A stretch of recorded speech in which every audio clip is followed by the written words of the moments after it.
ఆమె నెలసరి ఇన్కమ్ 10 లక్షలు వేసుకున్నా, ఇప్పుడు 5-10 ఏళ్ళ నుంచి ఆమె కష్టపడ్డా కూడా 2-3 కోట్లు సంపాదిస్తుందని అనుకున్నాం కదా. సో ఇప్పుడు ఆమె మీరు అంటున్నట్టు ఈ ఓల్వో కార్లు లేకపోతే ఫార్చునర్ ముందు 5, 4 ఇంకో 5 ఫార్చునర్లు మెయింటైన్ చేయాలంటే లేదన్నా కూడా ఆమె బ్యాంక్ అకౌంట్ బ్యాలెన్సే ఆమెకు లేదన్నా ₹1 పైన ఉండాలి. అసెట్స్ ముచ్చట దేవుడు ఎరగండి. అయితే నేను అదే అంటున్నా, ఈవిడ ఓల్వో కారు కొంది, ఖరీదైన బంగాళాలు కొంది, ఆమెదేనా?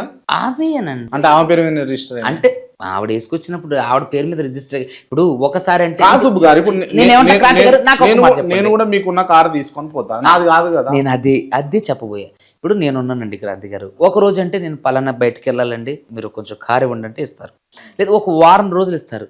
కంటిన్యూస్గా అదే కారు వేసుకొని తిరుగుతుంటే మీరు నాకు ఇస్తారా ఆ కార్ని?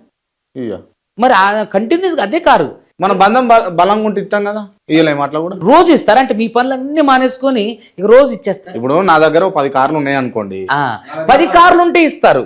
అంటే ఆవిడ దగ్గర, అంటే ఎవరి దగ్గర ఈ కారు తీసుకొచ్చింది? మరి ఆ కారు తీసుకొచ్చినప్పుడు 10 కార్లు ఉన్నాయా చెప్పండి. ఇప్పుడు 10 కార్లు ఉంటే మీరు నాకు ఒక కారు ఇవ్వడంలో అసలు సమస్య లేదు. ఎందుకంటే మా సుబ్బు గారే కాబట్టి ఆయన కోర్టుకి వెళ్ళి వస్తారు, ఏడకి వెళ్తారు, తీసుకొచ్చి మళ్ళీ ఏడే పెడతారు అనుకుంటాం. అంటే 10 కార్లు ఉన్నోడే ఇవ్వగలరు. ఎవరున్నారు మరి? అదే నేను